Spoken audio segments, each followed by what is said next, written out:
ढेर पढ़े बाबू होशियार हो गईल, ढेर पढ़े बाबू होशियार हो गईल, टूकी टूकी अंगना दुआर हो गईल। ढेर पढ़े बाबू होशियार हो गईल, टूकी टूकी अंगना दुआर हो गईल। रोज लकुराद में समैया बितावे, अब बापो के कमाई दोनों हाथ से लुटावे। अब बाबूजी के सपना बेकार हो गईल, टूकी टूकी अंगना दुआर हो गईल। ढेर पढ़े बाबू होशियार हो गईल, टूकी टूकी अंगना दुआर हो गईल। भइले सयान उदयान कबदी है, शहर के कगरी मकान गोली है। असरा पुराई पहचान कहाँ दी है, ओठवा झुराइल मुस्कान कहाँ दी है। लोग बागे घरवा के भार हो गईल, लोग बागे घरवा के भार हो गईल, टूकी टूकी अंगना दुआर हो गईल।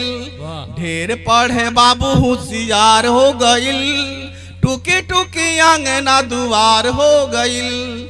अजब गढ़ाइल बाटे दुनिया के नाता, अब बेटावा के नाम से ही बपो चिन्हाता।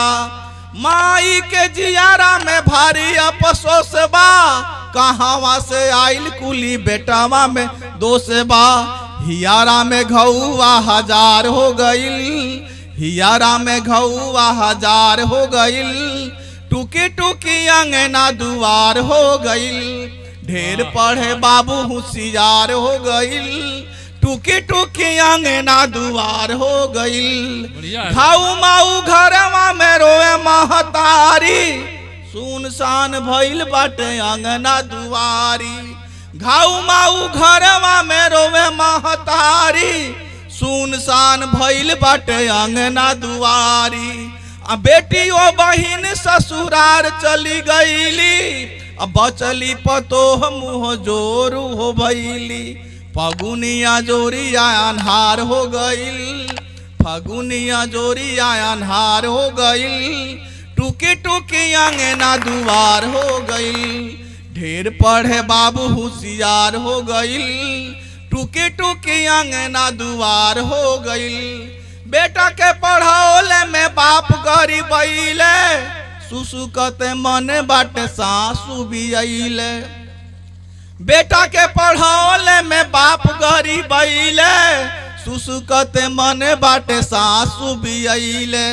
अब बरसेला मेघ तब चुएला दलानी, नीनिया मुहाल करे टूटही पलानी। बाबू के सुतार ससुरार हो गईल, बाबू के सुतार ससुरार हो गईल, टूकी टूकी अंगना दुआर हो गईल। ढेर पढ़े बाबू होशियार हो गईल, टूकी टूकी अंगना दुआर हो गईल। धन्यवाद।